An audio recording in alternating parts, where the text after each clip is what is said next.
We are live now.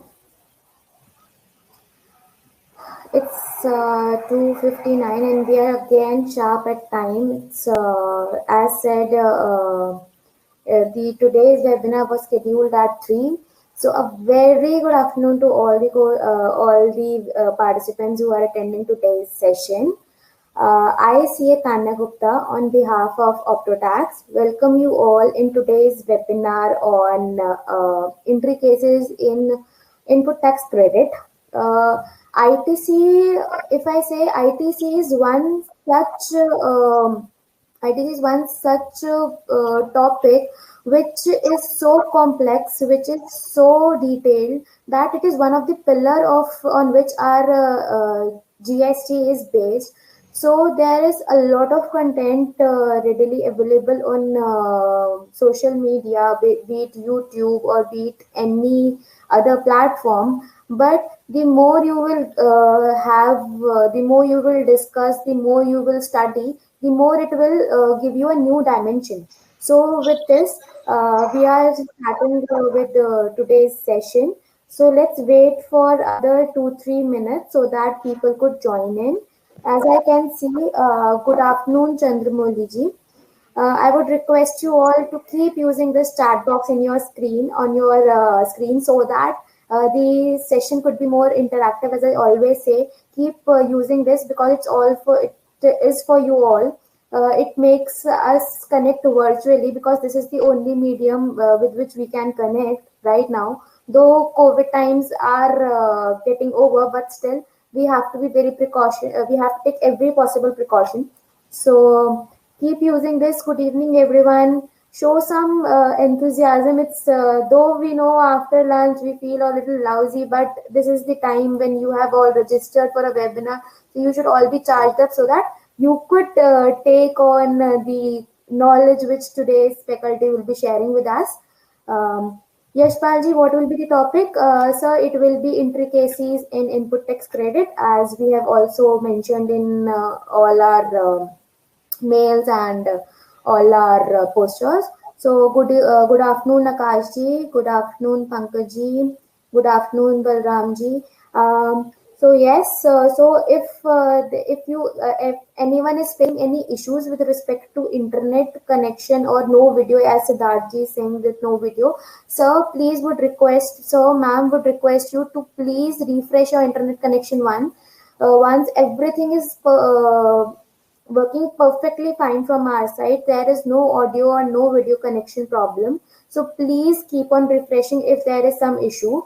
Um Good afternoon, Jahangir ji. So once again, I welcome everyone. Vadakkam, Sat Sri Akal, Namaste, because we have participants, as I said, we have participants from across India, be it from what we say, Kashmir se Kanyakumari, east to west. So yeah, good afternoon, Deepa ji. So I have already told you about the topic which we were covering. It's so deep, it's so intricate that we need to revise it again and again because it's a pillar, as I said, it's a pillar on which GST is based. One of the most important pillar, and we all know that if we want to have a very strong building, we need to focus on the base. So अगर हमारी building strong नहीं होगी तो हम अब sorry अगर हमारा base strong नहीं होगा तो हमारी बिल्डिंग ढंग से खड़ी नहीं हो पाएगी. Also, please note that today's webinar will be conducted in English language because, as I said, we have people from across India. So English is one such language which can be understandable by every participant from all from any region be it. So have said much about the topic and everyone. If I talk about the faculty for today, I would like to welcome Yogesh sir. So if I if I have to tell him about the experience he has, it will take another 15 minutes, but in very short description. So Yogesh ji has actively been sharing knowledge before various trade forums, government offices, etc. He is a nominated faculty to the Office of the Director General of Audit Central Receipt, DGCR, for in-house training of officers. He has actively been sharing thoughts by write-ups and articles on leading knowledge websites. He had set forth in the field of indirect taxation in June 2015. But before GST, he had worked extensively on advising organizations, including large MNCs under customs, excise, service tax, and VAT. Adding to the experience in his representation before National Anti-Profiteering Authority (NAA) is one of the large consumer durable company. So I welcome you, sir, for today's deliberation. And Thank you. now this virtual stage is yours. You can take forward with your lecture. Thank you, Yeah. sir. So, first of all, thanks, Tanya, for introducing me to all the attendees. And I also thank Optotex and your good self to give me this opportunity to, share my knowledge on input tax credit. Yes, there are a lot of documents, videos available on internet and everywhere about the intricacies in input tax credit, and I have prepared this presentation. If I can give something extra today, that would be very beneficial, and I have tried to uh, uh, put some material into it so that attendees can get some extra than they already know about input tax credit. So without further ado, we'll start the topic. So I hope presentation, my voice and video is clear, Tanya. Do let me know in case of any disruption. Yeah, sure. It's perfectly clear as of for now. Okay.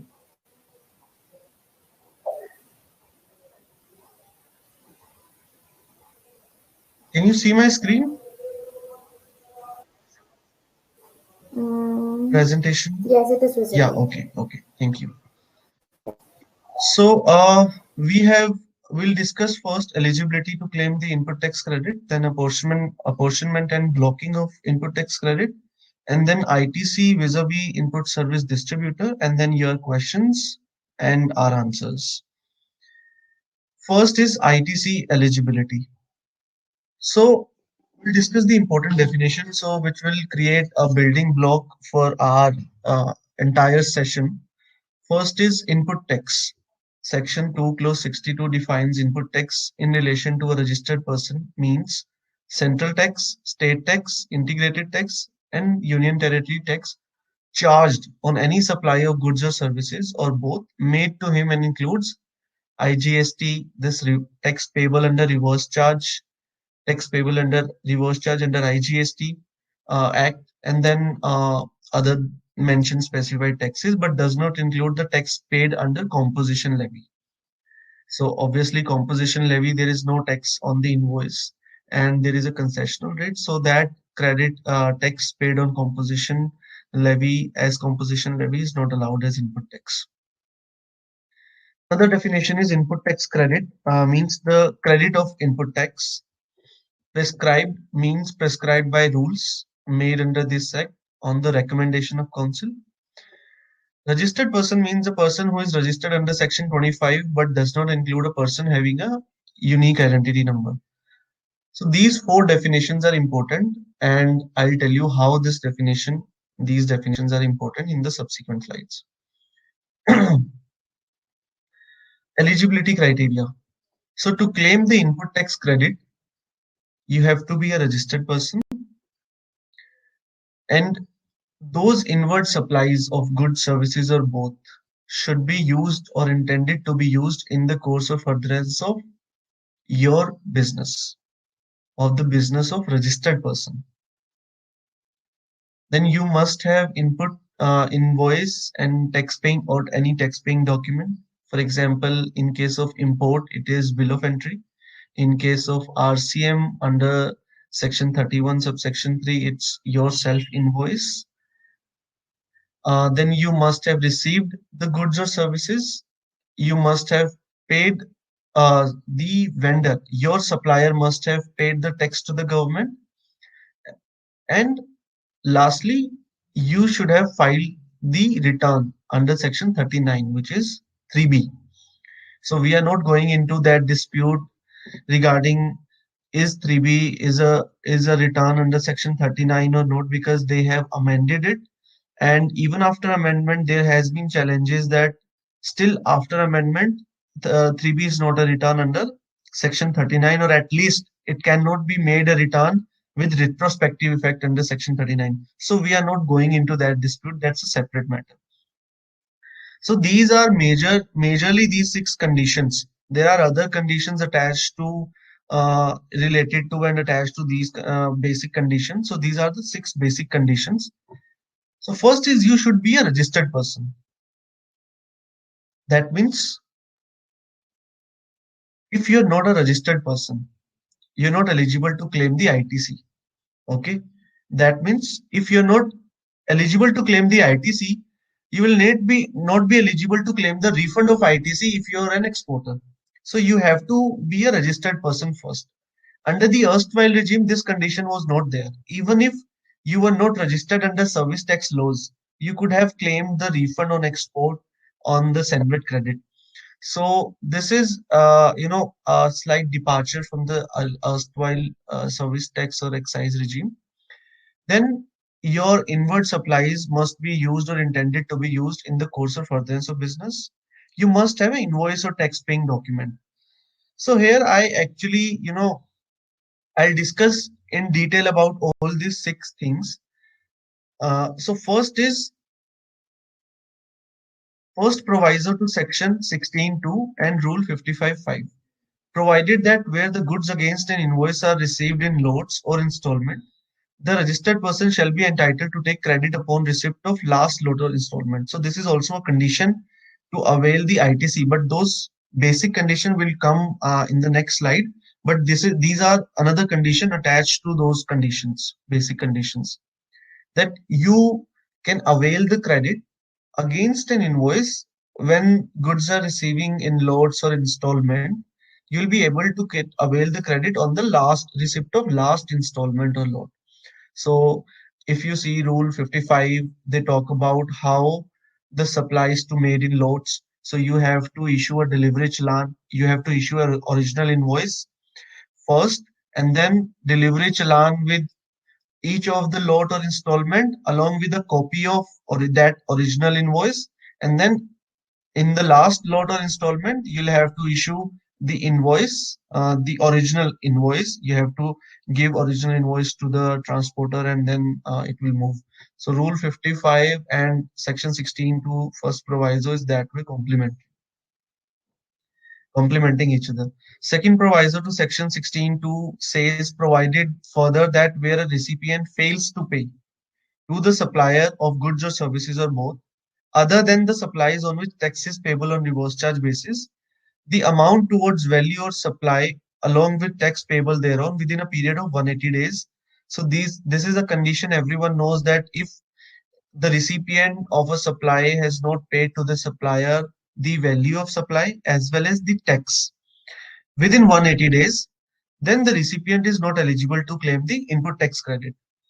Now there are three angles to it. First is it says that where a recipient fails to pay. So what does fails to pay means? So if you have a contract with a supplier, so if a supplier and a recipient has a contract which stipulates that the credit term, the liability to pay of the value and GST by the recipient to supplier arises, say after 200 days or say 9 months. So your credit term itself is more than 180 days. So the question is whether this clause still applies. Absolutely not, because after 180 days it cannot be said that you have failed to pay, because you have not failed to pay. Your credit term allows you to pay beyond 9 months or within 9 months, which is beyond 180 days. So this is first angle. Second is, suppose you have received some services from an advocate and you are not paying that advocates the amount within 180 days. So I'm talking about practicality, not practicality, theoretical. Yeah, someone say that's not possible that he will not pay to an advocate within 180 days. Yeah, I can understand that, but let's suppose for a sake of reverse charge example, we are picking advocate services. So suppose you have not paid advocate within 180 days, you have paid GST under reverse charge. So that credit is allowed because this second proviso to 16.2 specifically exclude the tax payable on reverse charge basis from this condition.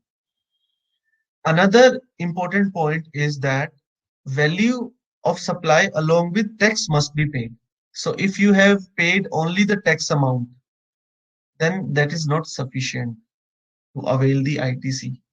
Or if you have only paid the value, that is also not sufficient, uh, to avail the ITC.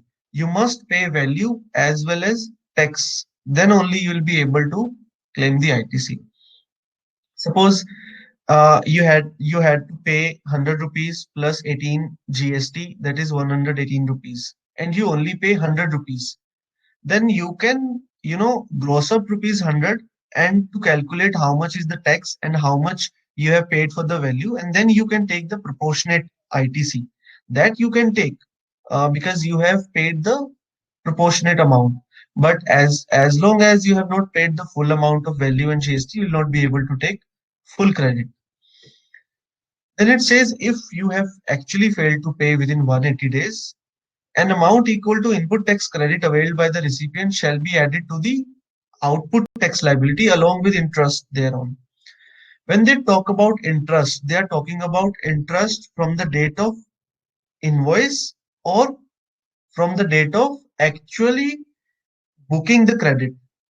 So this is a very debatable question as to whether, suppose your supplier has issued you the invoice today, okay, that is, I think, 12th of Feb, uh, and you have not paid to the supplier within 180 days.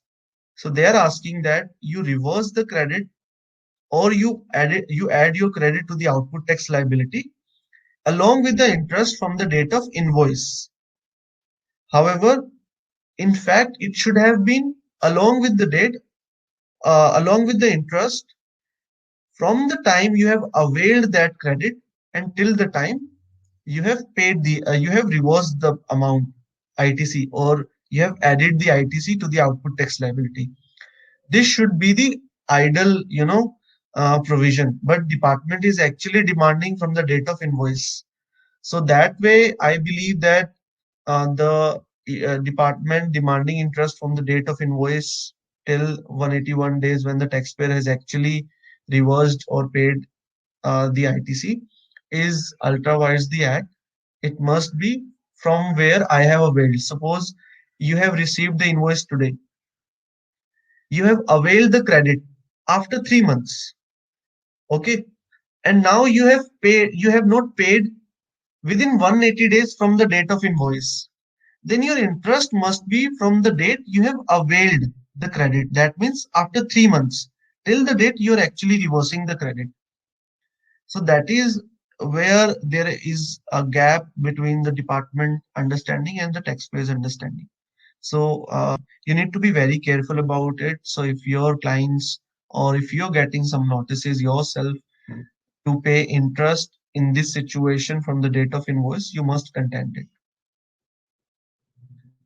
Third proviso says that provided that the recipient shall be entitled to avail input tax credit on payment made by him of the amount towards value of supply of services, goods, services, or both, along with the tax payable thereon. So once you reverse the credit along with interest, then you receive then you pay the payment.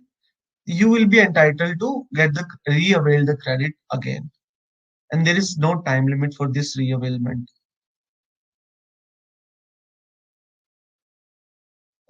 Another important point is first proviso to Rule 37.1 says, provided that the value of supply is made without consideration as specified in Schedule 1, it shall be deemed to have been paid for the purpose of second proviso to subsection 16(2), that is 180 days condition.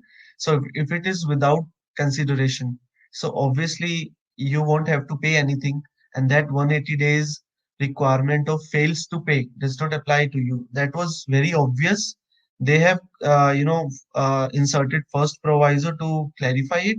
So I believe it is just a clarification, because section 16 to that proviso it itself says that when you fails to pay the amount, if something is without consideration, you have no liability to pay, so you have not failed to pay. So that way I believe that this first proviso to rule 37(1) is just a clarification from the depart or to exercise abundant caution. There is another provision which says that where the registered person has claimed depreciation on tax component of cost of capital goods, plant and machinery, then the input tax credit on said component should not be allowed. So obviously, if you have claimed depreciation on the tax part, you have capitalized the supply of the value of goods or services as well as the tax component, and you claim the depreciation. So obviously, you cannot be allowed, double benefit. So you cannot unjust enrich yourself to that front.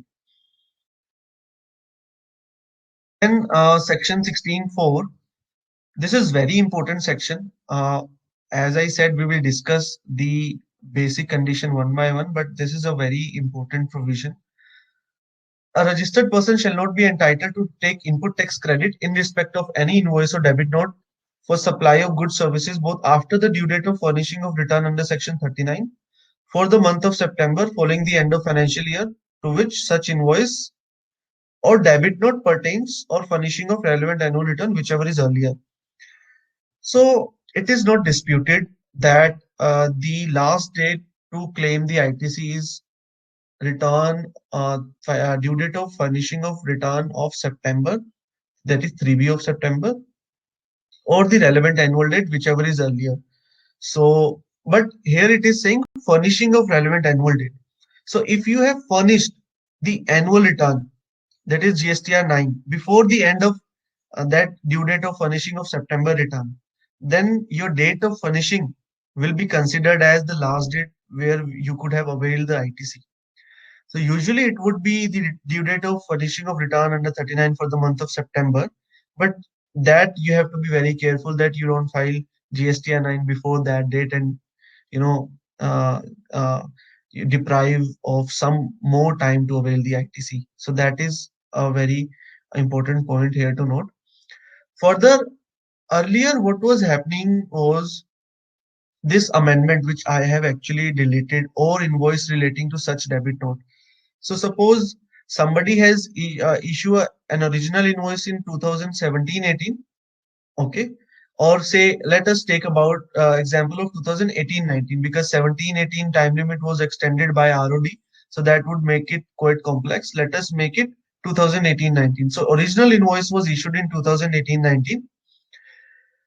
Before this amendment, what was happening is if somebody is issuing the debit note on that original invoice in say 2021, so they are saying that the credit on the debit note, they were saying this provision was saying that the credit on that debit note which was raised in 2020-21, the credit on that debit note should have been availed by the due date of furnishing of return of September 2019, that is by 20th October 2019.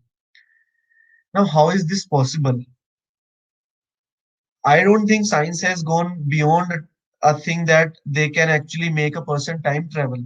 Because the debit note is issued in 2021, how can you impose a condition that you could have availed the credit by October 2019 of the debit on the debit note which was issued by the supplier in 2021?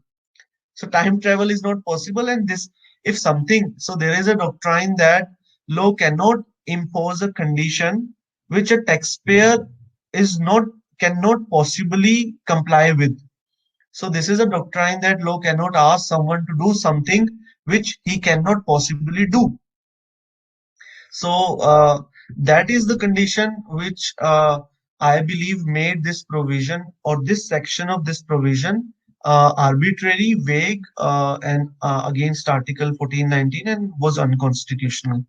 And actually, government realized this. So government made amendment and deleted the word so that you can avail the ITC on the debit note issued in a year till next September, till the return of next September, uh, uh, September of succeeding year. So this example I have plotted here. So invoice is issued on 20th, say March 2020. Last date would be this. Debit note is issued in on 1st September 2020. However, original invoice date was 31st 12 2017. So department will say because this amendment came in 2020 only, it cannot be applied retrospectively. However, in our view, this amendment is retrospective amendment given the fact that this amendment has been brought in to cure an evil, to cure a mistake on the part of the parliament.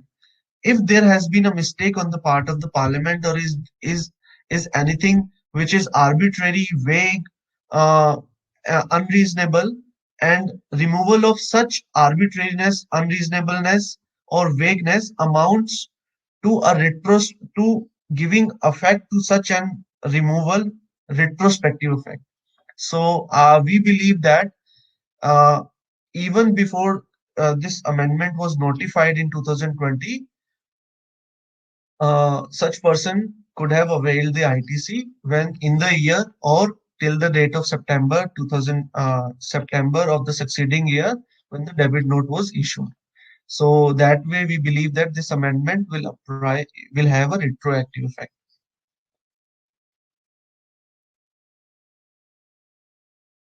Now, we have studied that there must be a registered person who can avail the credit. So question is whether pre-registration ITC is allowed post-registration. So this was a question which I personally have represented in Allahabad CESTAT, that department in the service tax regime disallowed uh, pre-incorporation expenses, and after company was incorporated and got registered under service tax, they disallowed pre-incorporation expenses.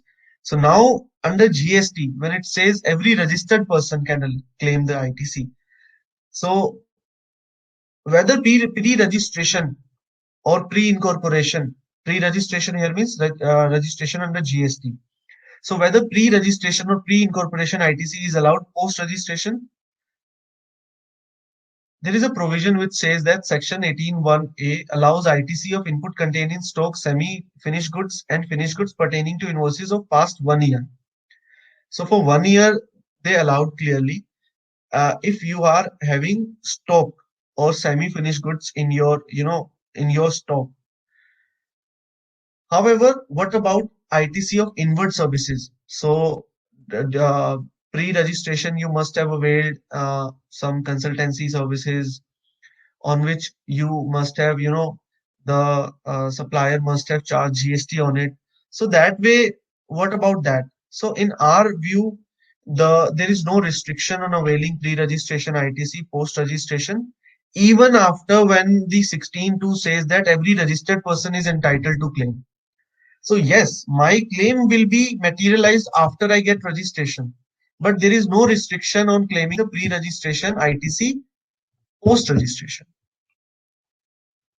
Another important point is expression intended to be used suggests merely an intention to use the inward supply into the business. An expression in the course or furtherance of business shall contextually be assigned the meaning as assigned to it under section 7, meaning of supply. So there are two expressions intended to be used. What does intended to be used means? So if today you have an intention to use the product in your business or services in your business, you can avail the ITC today. However, say after 6 months, you have used it in non-business activity, then you can reverse the credit. There will be no interest at all.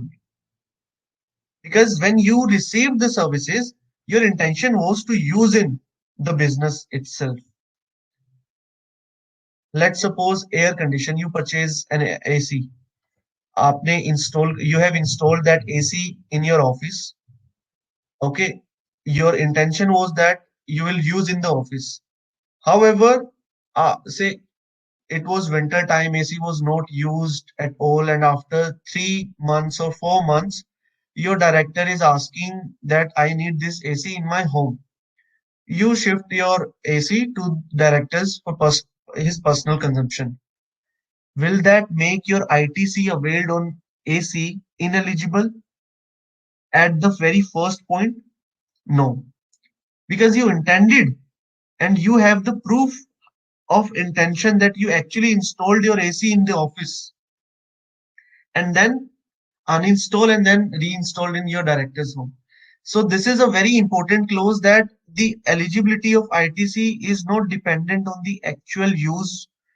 It also the provision also allows you the ITC when even when you have an intention to use in your business at the time you're receiving a service.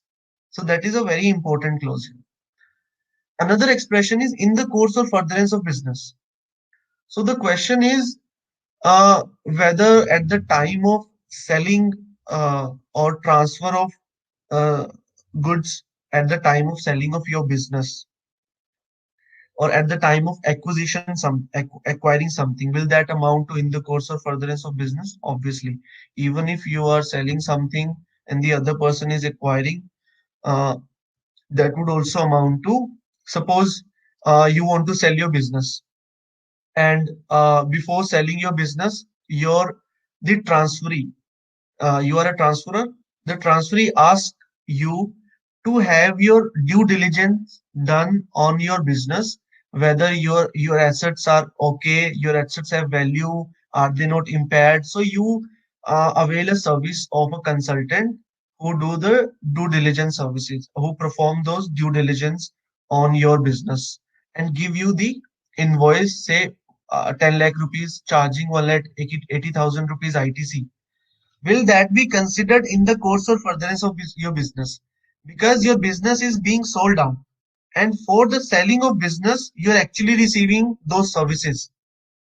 So if you see the definition of business, they have specifically included that if you're receiving any goods or services as in during the acquisition of any business or during the discontinuation of any business. So in ROP view also that due diligence services on selling in context of selling the business is also in the course of furtherance of business. This is very important condition. 16(2)(a). He is in possession of a tax invoice or debit note issued by a registered supplier under this act or such tax paying document as may be prescribed. So you must have a tax invoice or a debit note with you to claim the ITC. So there are two important fundamental facts uh, before that. You have a tax invoice. So first is suppose your in case of reverse charge mechanism, suppose your GTA, Goods Transport Agency, is registered person. Okay. And he is not charging any GST at all. You have to pay under reverse charge mechanism. Okay. Whether you will be able to claim the ITC of that tax paid on RCM, this is a question. There is no issue. You will say, Yogesh, there is no issue. What are you talking about? Please clarify. So what is happening is most of the registered GTAs are complying with the GST's laws. So I would say most of the registered or unregistered GTAs are not complying with GST laws. So if you see their bill, they will not mention, they will not issue a tax invoice. They will merely issue a simple bill unless it is Gati or TCI or these GTAs are very much compliant because they are large GTAs, bigger companies. But there are GTAs who are also registered but not complying with the GST law. They are not giving you a tax invoice by mentioning tax amount and saying that tax on this invoice is payable under reverse charge. Yes. So this should have been the process. Your registered GTA should issue a tax invoice mentioning the taxable value, tax amount, and that RCM column they should mark as yes. then they should file a GSTR 1. It will be reflected in your GSTR 2A, and you will be able to claim the credit on the basis of their tax invoice. However, what the industry is doing, even bigger companies, I have done health check of many bigger companies, everyone is following it in a wrong way. They are saying this is a GTA invoice, we'll pay under reverse charge, we will issue the invoice under reverse charge, and that invoice is our tax paying document, we'll claim the ITC on the basis of self invoice. That is absolutely incorrect. If you see section 31 subsection 3F, it only says it only requires to issue a tax invoice by the recipient in case the supplier is unregistered. When the supplier is registered, the tax paying document or the ITC document for the purpose of availing ITC is that registered GTA tax invoice. So that is where everyone, I would not say everyone, most of the companies are availing credit in a wrong way. So you have to be very careful about it. Then there is a condition about a receipt of goods or services. So if it is a case of bill to ship to, they are saying that it will be deemed to be as a receipt of goods services. And if it is a case of ISD, that also would mean that it will be deemed to be a receipt of services by the taxpayer. This is explanation to section 16(2)(b). First is for bill to ship to, second is for ISD. Now this is very important. There has been amendment in Finance Bill 2021 also. So we'll discuss this. Section 16 also says that subject to the provision of 41, 43A, tax charge in respect of supply has actually been paid to the government either in cash or through utilization of ITC.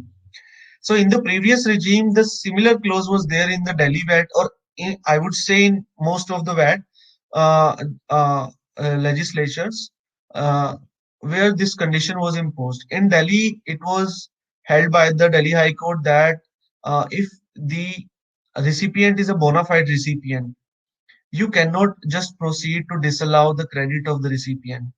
And it was affirmed by the Supreme Court in SLP number this. However, in Mumbai, in Mahalakshmi Court and then in Mumbai High Court said if the legislature prescribed that a set-off should be granted only to the extent which the tax has been deposited in the treasury, it is within a reasonable exercise of legislative power. And here the assessee went to the Supreme Court. The Supreme Court dismissed the appeal of assessee. In Delhi High Court, the revenue went to the Supreme Court and Supreme Court dismissed the appeal of revenue. So in the VAT regime, there was this contradiction between two High Court judgments. So obviously the VAT matter is also there, and now it has also been challenged under GST as well, and it is pending before various High Courts, and ultimately it will go to the Supreme Court.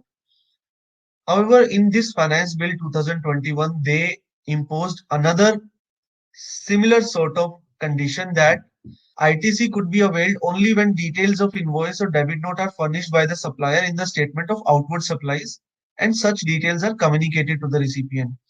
So if your supplier has filed GSTR 1 and it is coming in your 2A or 2B, then only you can avail the ITC. So that would mean on monthly basis, you will be required to reconcile your input tax credit. And I personally believe that the monthly reconciliation is now become imperative for taxpayers. They cannot just linger on the reconciliation like they used to do in before this amendment. I would not say this amendment has enforced, but after Finance Act coming into picture, this will be enforced. And this will also have a similar fate of earlier provision, which we discussed about this, that the supplier has actually paid the tax to the government. If the courts decide that this condition of actually payment to the government by the supplier is ultra vires or unconstitutional, I personally believe that this condition would also be ultra vires and unconstitutional. And as monthly reconciliation will become imperative for the taxpayers, they would need tools for doing this, and reconciliation exercise for tax professionals will increase. these type of assignment will increase. And I think I discussed with Tanya also that Optotex is, providing these tool free of cost to the tax professional. They can actually do reconciliation on a yearly basis. That way it's quite an efficient. I think Tanya, I would hand over to Tanya for some time to, elaborate on this, how it can help them in returns and reconciliation. Over to you, Tanya. Sure. So, as Yogesh said, that reconciliation have become so much more important after the amendment, though it is not still not mandatory, but it has become so much more important. And with OptoTax, what you can do is you just simply have to put in the details of the purchases, and that's it. The reconciliation for the entire year, supposedly you want the reconciliation of GSTR 2 with the purchases for the entire year, it can be it can be reconciled, and the report can be downloaded in one click. So that is the one of the most important feature which OptoTax provides all the tax professionals. Secondly, the GSTR 2A can be downloaded for the monthly reports for the GSTR 2A can be downloaded for the whole financial year in just one click. You just don't have to go on the portal every time. Wherein if some of your clients come to your office and asks for the GSTR 2A, uh, so you will ask one of your staff to click to register to go on the portal and then to download every time. It will take 20 minutes. So, but with OptoTax, you can download the entire GSTR 2A, entire year's GSTR 2A in one go. So I'll help you. I'll brief you all more about it. Though many of the tax professionals who have joined today have used OptoTax earlier. I presume that they have signed up earlier as well. But for those who haven't, there's just I'll take not 10 to more than 10 minutes, and I'll go help you out. How does OptoTax help tax professionals in making GST compliance simple? So I have told you about GSTR 2A, how you can download the same along with the reconciliation report. Second, supposedly if you start using OptoTax now, like from 12th February 2021, you don't have to worry about the data from the earlier data, the previous data.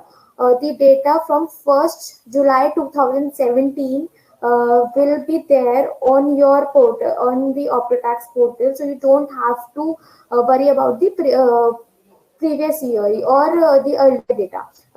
As soon as you will register yourself on OptoTax, the data from the advent of GST, that is 1st July 2017, will be available on your screen.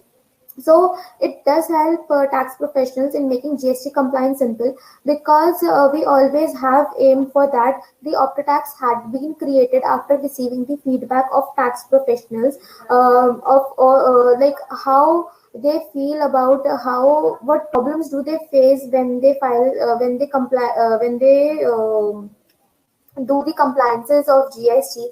So we have created a software for your own benefit. When will the this can be filed through OptoTax? Prashant sir, just some more time, and the QRMP and IFF facility will surely be available on OptoTax as well. So we are doing every possible bit. Moreover, it's free for tax professionals. So if you think that we are charging anything, no, you can try, and then I surely believe that you will keep using it again month on month basis.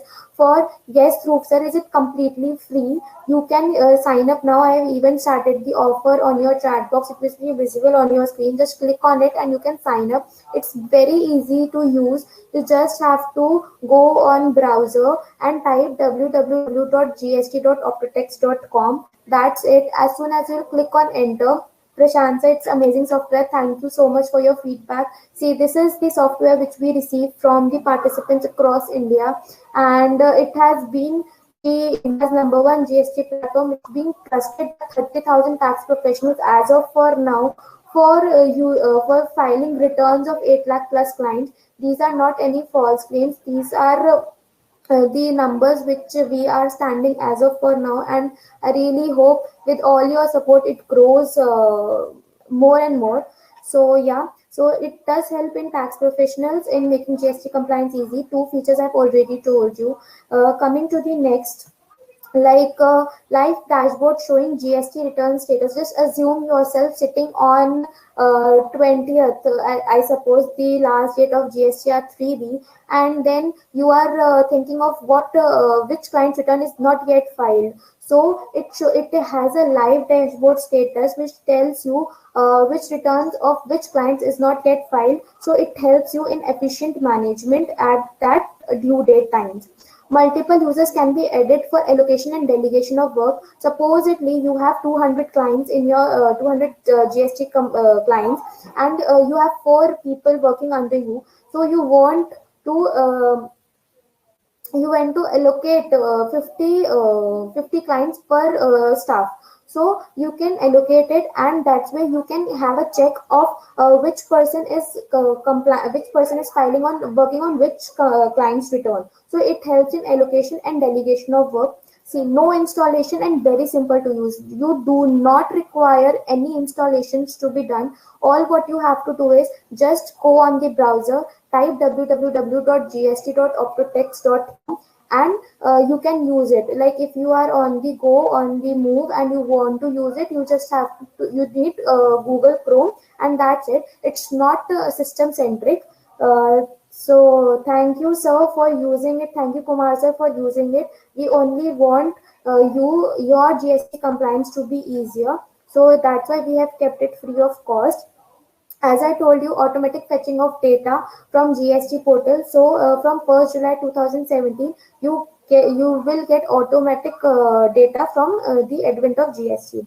Download GSTR 2A done. Automatic purchase reconciliation done. Also, last but not the least, there are many features, but last but not the least, we never leave your hand. Will keep on updating you with all the news, notifications, orders, circulars, because we believe in overall growth of the tax professionals. It's not just once you start using software and we'll not be there. We always have your back. We have always got your back. We are ready. We are there for you 24/7 on calls, on mails. I'll tell you the mail ID and the contact number by the end of this presentation. So you will get the notifications, orders, circulars, judgments. So you can when to file return, or what are the recent changes being made by the government. You will always be updated. Only you have to do is just sign up for the OptoTax. What's more, so yeah, option to download acknowledgement for full year. Supposedly, some client comes to your office and says, "Sir, I'm wishing to apply for the loan, and I want to download. I want the acknowledge. The authorities are asking for the acknowledgements of GST 3B and 1." So, on one simple click, you can download the entire year's acknowledgement and get the same to your client. So this way, it's very efficient. GST challan creation and download. Download month-wise GSTR to view cash and credit ledgers. Supposedly, what generally you people face, what tax professionals generally face. So, हमारा amount बता दो कि what amount we have to pay by filing the GSTR 3B.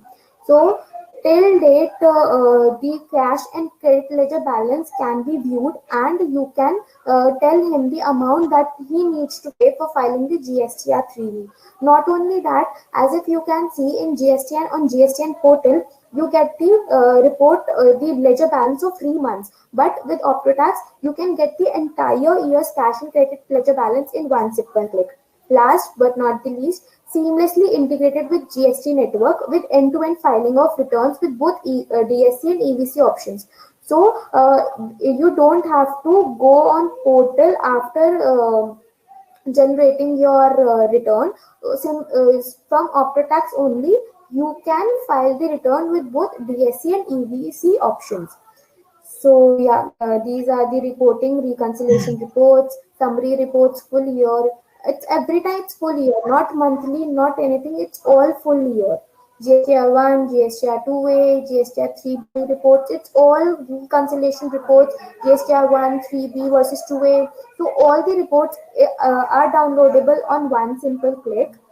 So mode of import data. Sometimes people ask me, ma'am, like can we import the data from Tally because we maintain our books of accounts in Tally or Busy? You surely can just import the data from your any accounting software, be it Tally, Busy, or it is JSN file, and you can import it onto tax and for GST one file.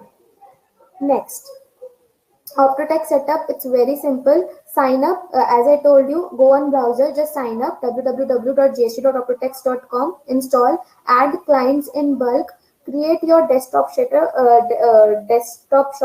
and that's done. Nothing more than that required. Also, we are always there to help you. Optotax support, as I said, live chat option, email, live session, on call.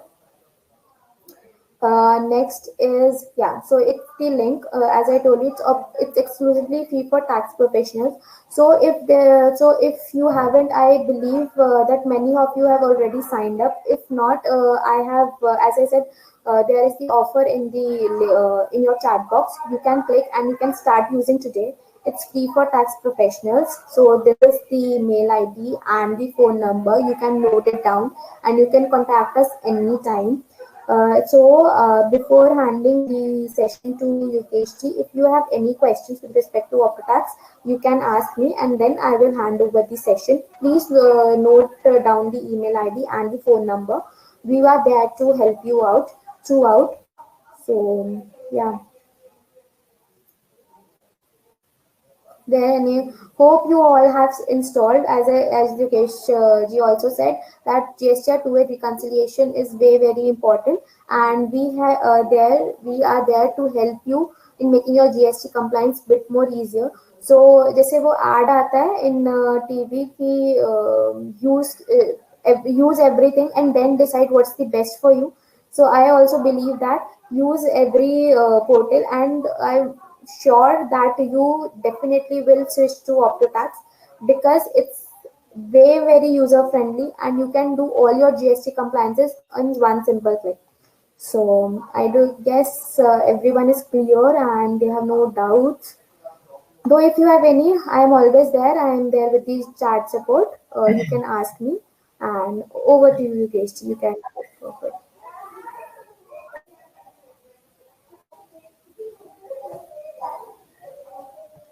So, Tara, can you see my slide?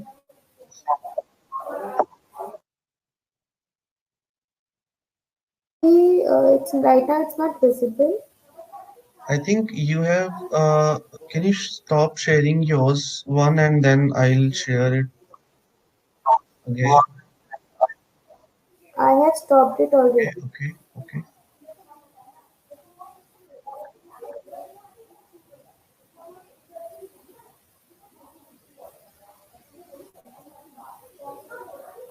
Is it visible now?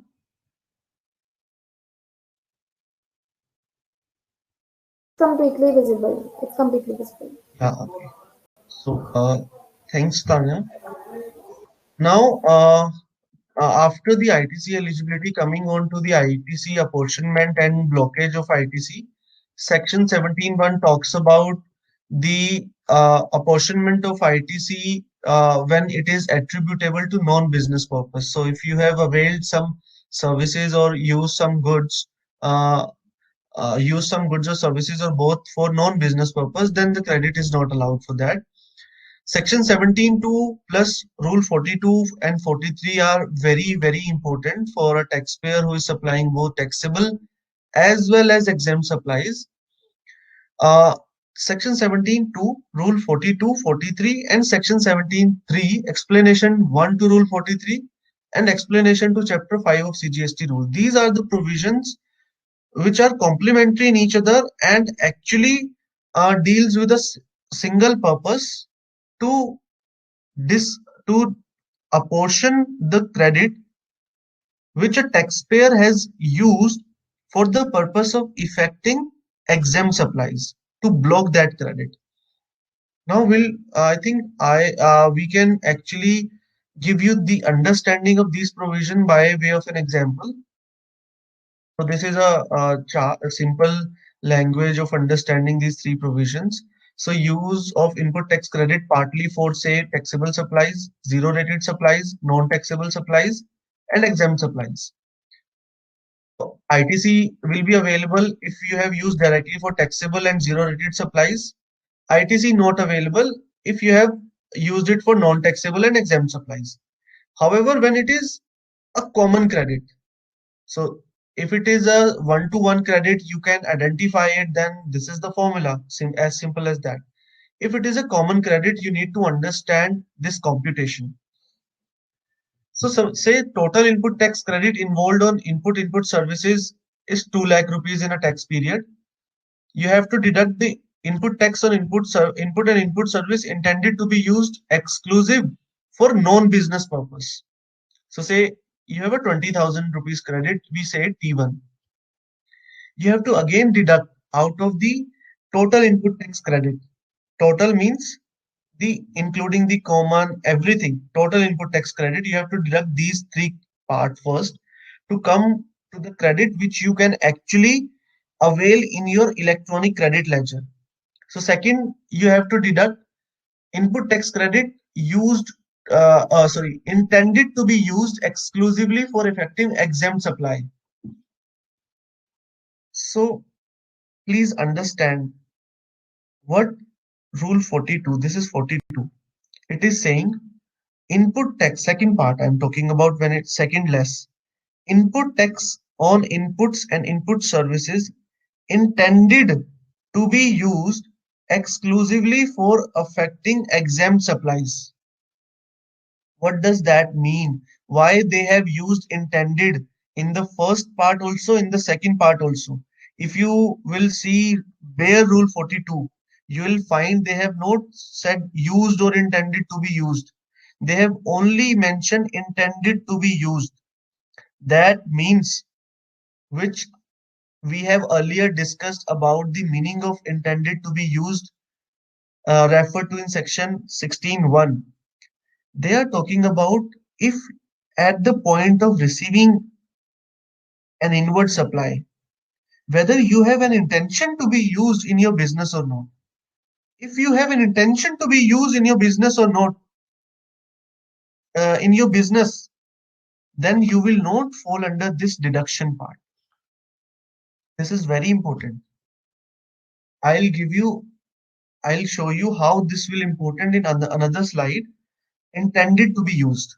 So what they are saying, you have to do, actually you have to do these reversal on a tax period basis, that is monthly basis. So at the time of receiving any supply, if your intention is there to use in your business, whether you use it or not after 4, 5, 6 months before because of certain circumstances, that doesn't matter. That will not affect your availment of credit at the very first point of time. And this expression, instead of used or intended to be used, they have used intended to be used, substantiate our interpretation of section 16.1, that they are only deducting the input tax credit which you are not actually, you do not have any intention to use in the exempt supply. So you have to deduct that also, 30,000 rupees. Then input tax credit on input services on which credit is not available under 17.5. Obviously, ignore if ITC not availed at all. So in T, in the reference T, we have taken 2 lakh rupees. So we have assumed that first you have availed 17.5 credit and then you are reducing 17.5 credit because of unavailability. There can be another which is more legal and compliant way is the ITC in itself is not available, so you will not add it to the T point. So it depends on what actually what method you are following, whether you are availing and then deducting 17.5 or you are not availing at all. So it depends on you, and the formula or the table will be modified accordingly. ITC credit to electronic credit ledger C1. So if you deduct all these three part from 2 lakh rupees, it is C1 1,40,000, which you can actually avail in your electronic credit ledger by way of filing 3B. Then you have to deduct input and input service intended to be used exclusive for effecting supplies other than exempted. But so if uh, you're using some input or input services which are exclusively for taxable or export or zero rated SEZ supplies, then that credit is absolutely available to you. So you will deduct that credit also from the common pool of credit, from the pool of credit, I would say.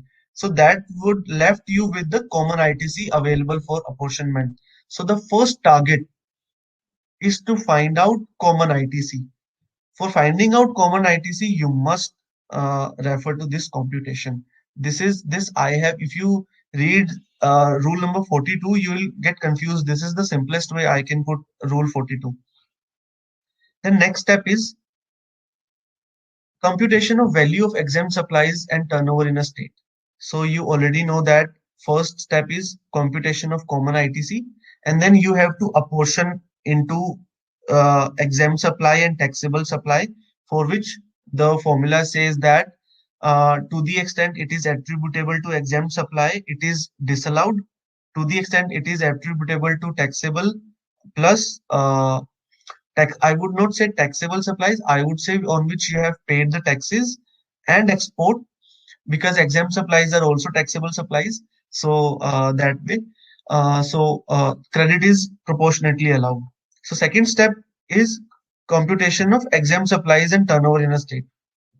So here I have a question for you. You note your answer. You find out your answer in the question mark. You note your answer, and in the next slide, I'll compute that answer for you. Supply of taxable goods 10 lakh. You made supply of taxable goods as 10 lakh rupees. Supply of agriculture produce, which were exempt, 2 lakh rupees. Interest income exempt, 1 lakh rupees. Sale value of security. Suppose you have sold 10 lakh rupees of shares, 1% is value to be added. Sale of land, value of stamp for stamp duty purpose is 19,000. Supply of goods lying in custom bonded warehouse, 2 lakh rupees. What is the value of exempt supply and what is the turnover in a state? So this is the question. So I'll wait for 30 seconds before I move to next slide. You can compute your answer.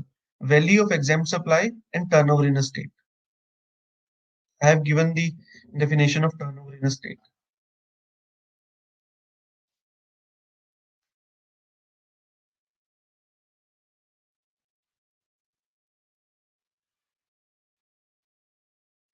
Okay.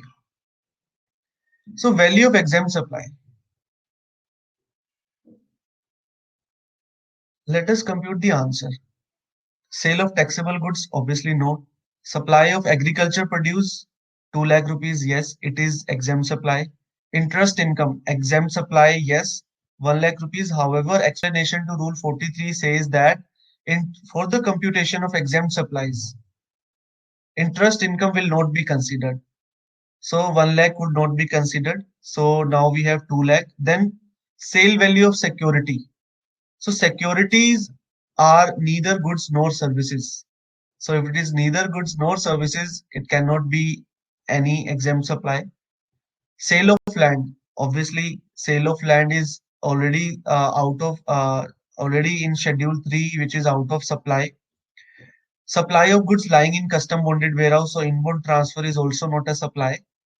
So the value of supply, how much is the exempt supply? So yes, so exempt supply also include non-taxable supply.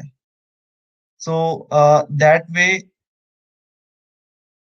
the non-taxable supply would become 2 lakh rupees, or interest income, yes, 2 lakh rupees. And turnover in a state, taxable outward supplies, exempt supplies, non-taxable supplies, and zero rated supplies. So 10 lakh plus 2 lakh, interest income 3 lakh is also exempt. Sale value of security, security is not a supply at all. So it is not a turnover in a state. Sale of land is also not a supply. Supply of goods lying in custom bonded warehouse is neither a supply of goods nor a supply of service. So you have 2 lakh rupees of exempt supplies, and turnover in a state, you have 13 lakh rupees. So now apportionment of ITC, common credit towards exempt supplies. I have actually mentioned it 3 lakh because there was another 1 lakh rupees example. So considered it 2 lakh rupees. And then you first compute the common credit towards exempt supply by this formula. and then computation of credit attributable to non-business use.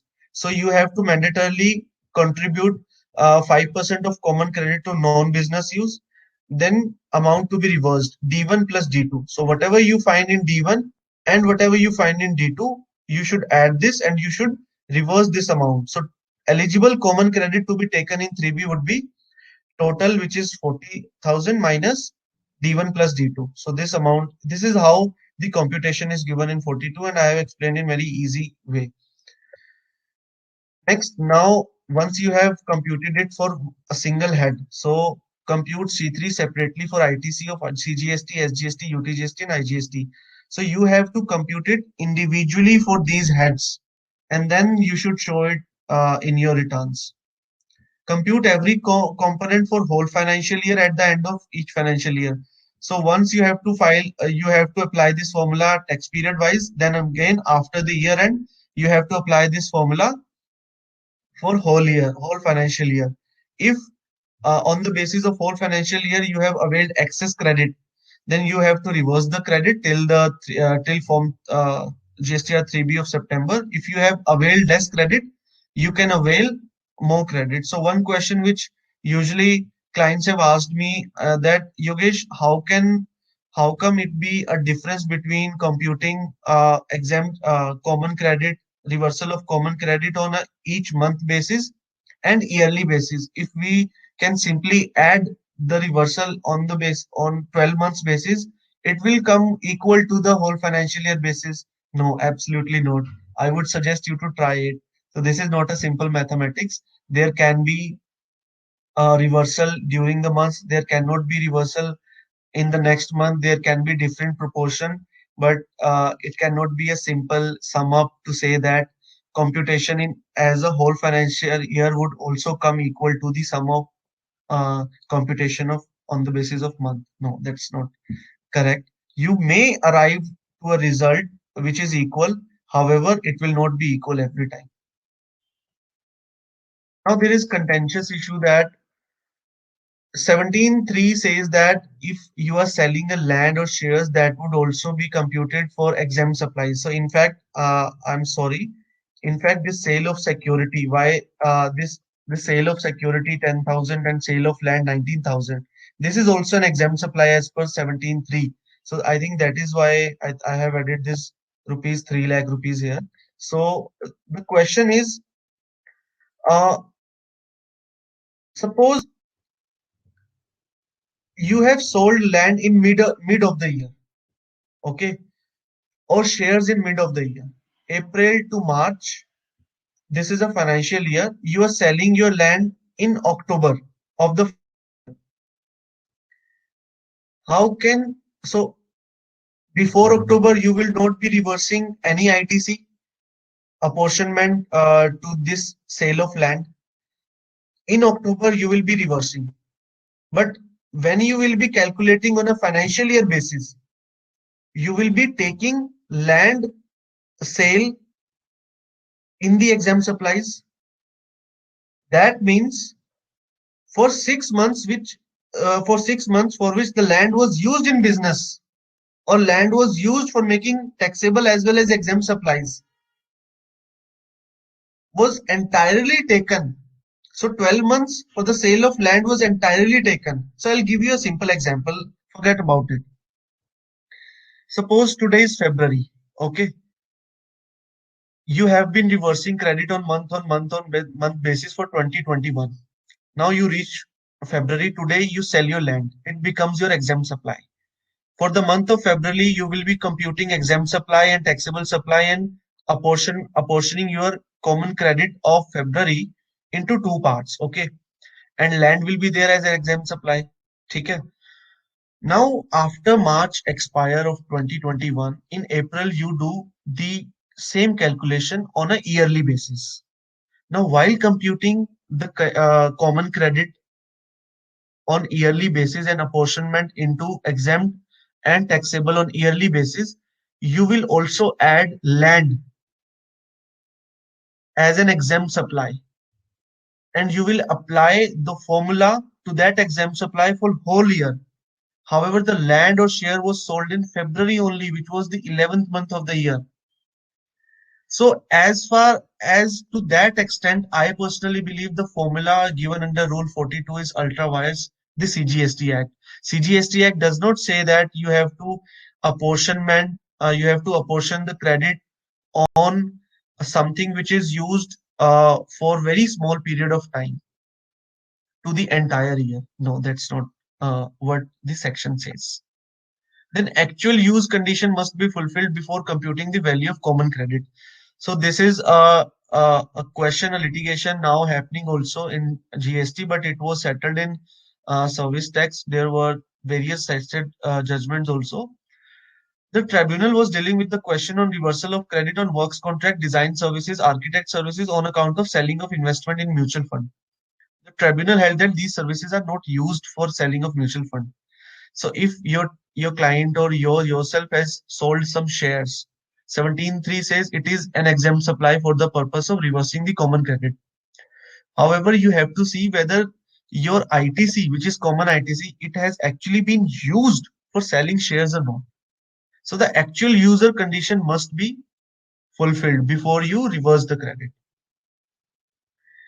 So then another works contract blocking of credit. I think we have taken so much of the time. It's already. So I would suggest you to just take pictures of this.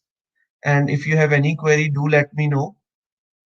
I think I would take up your questions, which will we have another slides, another 5-10 slides also. It will take another half an hour or say 15-20 minutes. So this is ISD. And then I think Tanya, we should take questions because discussing this would take another half an hour, and we have only afforded 1 hour to our participants. I would suggest if you have any questions, please do let Sure, me know. sure. And as a form also, we are as Optotex told me about that they have clients pan India basis. So as a firm, we are also looking for associate on a pan India level. You can always contact us for association. We have clients on pan India level, and we need associates on pan India level to perform some assignments for our clients. So this is my coordinates. You can reach out to me, and Tanya, we can take some questions now. Sure, we can. So, if anyone have any questions with respect to today's deliberation, please, this is the time. Use your chat box and ask your questions. Because, as I have said, like ITC is one such topic, which is always have been a problem, a cumbersome issue for me at least. So, if you have any problems, please ask us.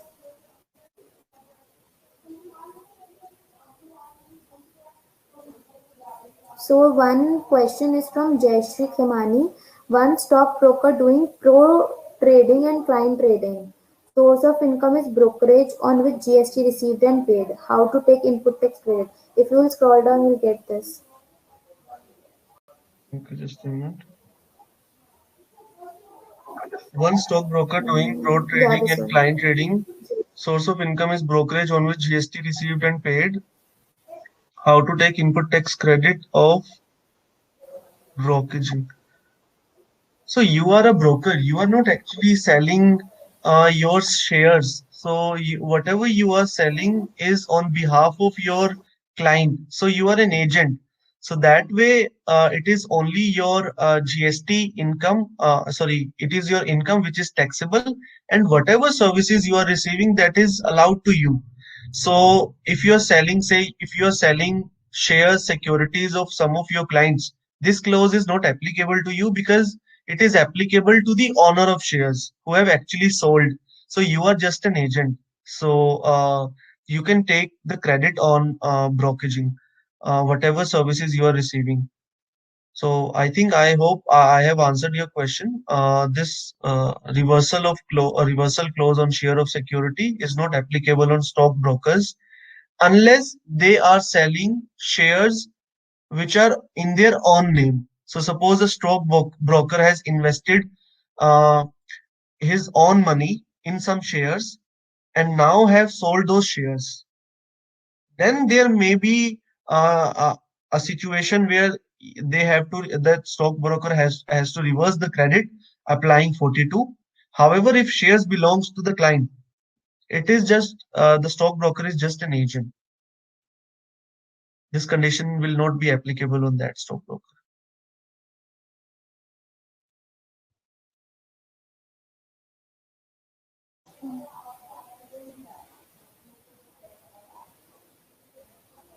Another question is if supplier has paid under wrong HSN 18% instead of 5%, in such case could ITC be denied to the recipient?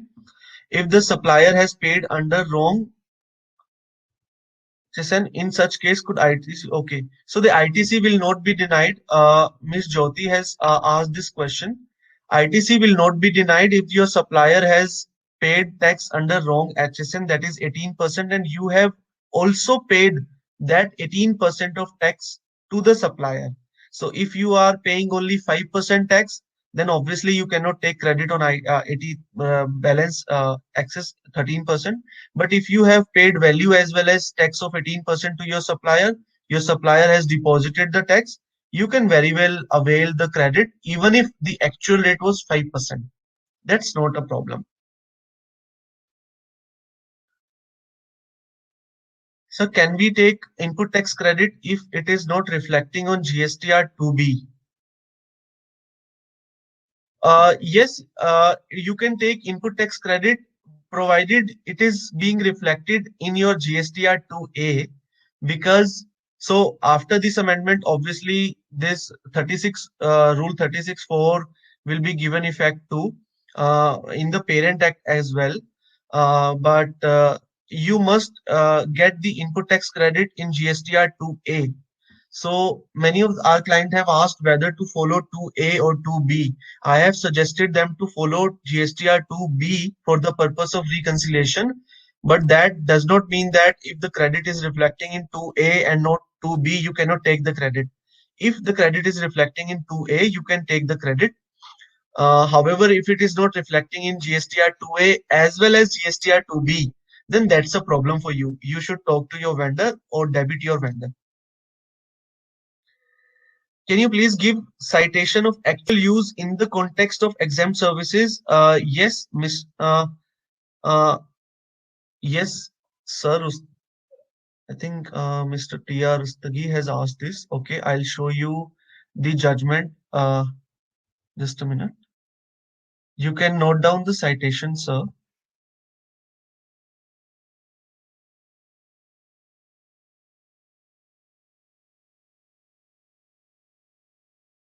Yeah, Space Matrix Design Consultants Private Limited, 2019, for TMI 1599, Sestet, Bangalore.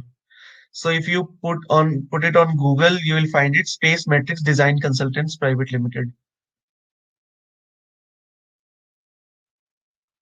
Okay, next question.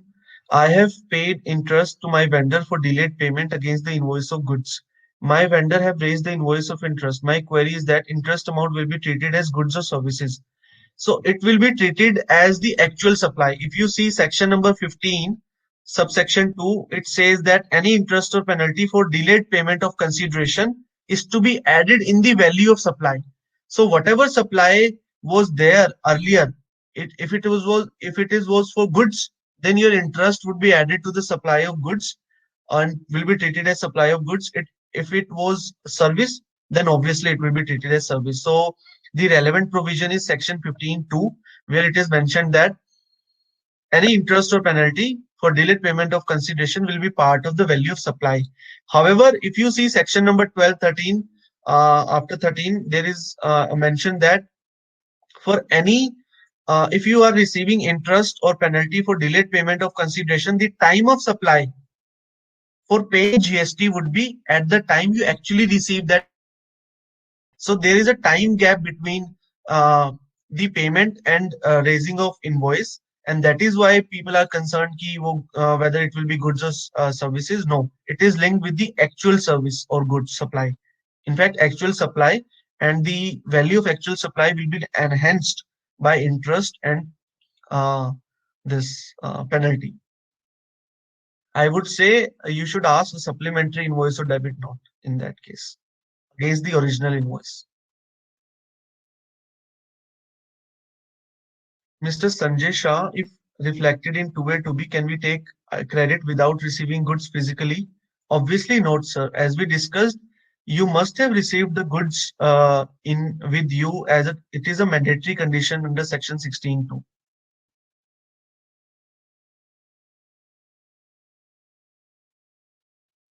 Okay, just a minute. Another question.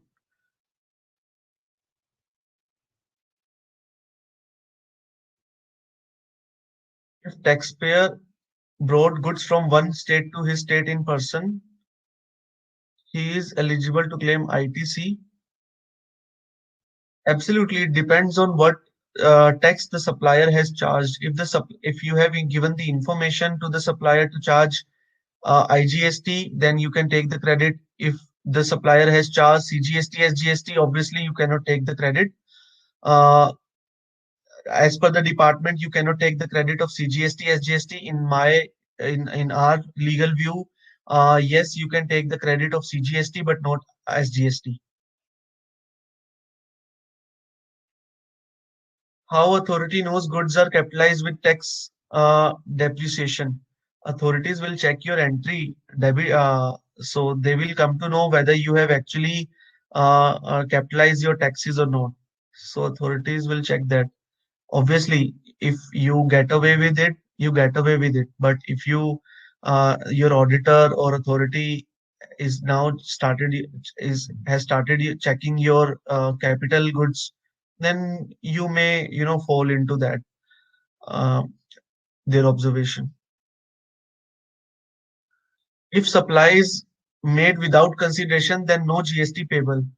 Absolutely right. However, Schedule 1 talks about talks about some situation where supply is made without consideration and GST is payable on that, sir. So it is not every time that GST is not payable when the supply is made without consideration. Schedule 1 is the exception to that. Is ITC available on two-wheeler like motorcycle? No, ITC is not available. The motor vehicle is defined under Motor Vehicle Act, and there is some cubic capacity. If that cubic capacity is exceeded, then it becomes a motor vehicle. So if you have a say cycle, normal cycle, not motorcycle, or you have some battery motorcycle where the capacity CC cubic capacity is not exceeded uh, as given in the Motor Vehicle Act, then it's not a motor vehicle. You can avail the credit. However, if you're falling under the definition of motor vehicle under Motor Vehicle Act, then it's the credit is not allowed. Tanya, I think I have covered the questions. Okay, there are two more questions. If we have ITC on import, but it will not reflect in GSTR 2A as well as 2B, then how we will claim ITC? You will claim ITC in your 3B on the basis of your bill of entry. Bill of entry is your tax paying document as per section 37, 36, whatever it is. ITC of motor vehicle like Chota Hathi will be available for furtherance of business of sales of goods. Sales of goods. So yes, Chota Hathi, I guess by Chota Hathi I mean for transportation of goods you are talking about. If yes, then obviously for transportation of goods, ITC is available, whether it is a Chota Hathi or a Mota Hathi or a big Hathi, whatever it is. If a motor vehicle is for transportation of goods, it's available. Sir, can you once again reply on ITC on motorcycle?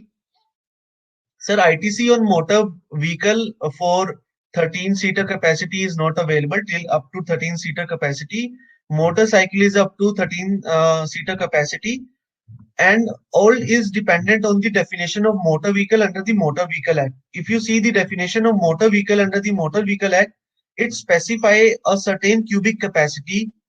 So if your motorcycle is exceeding that cubic capacity, it becomes a motor vehicle. If it is become a motor vehicle and having 13 up to 13-seater capacity, then ITC is not available.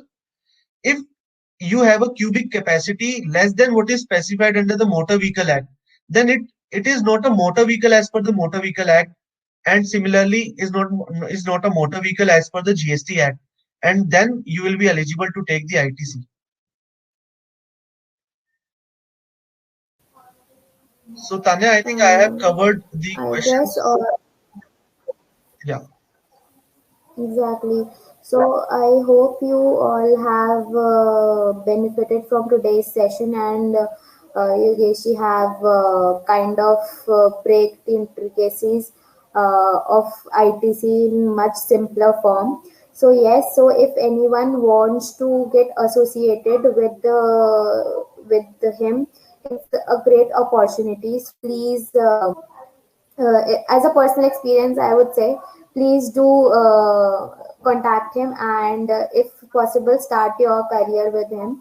Also, yeah.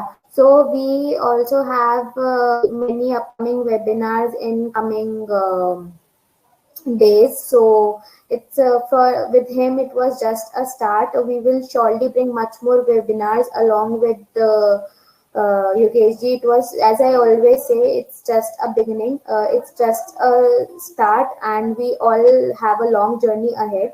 So if anyone haven't signed up for Optitax, I guess many of you must have. But if anyone haven't, please sign up, and we are always there. And please do give your feedback if you have about today's session or anything. um, Kuljeet ji, and please do share your feedback, whether it's negative or positive, and always you can always contact Yogesh ji on his mail ID and phone number as given, uh, or you can recommend any of your friend or who wanted to start a career in indirect tax. So you can always contact him, and let's grow together.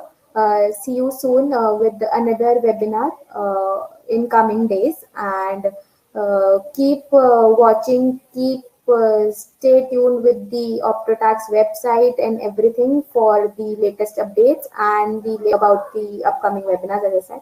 So with this, we are ending today's webinar, and hope you all stay safe. Take care of yourself, and yeah, see you soon. Bye bye. Bye, Tanya.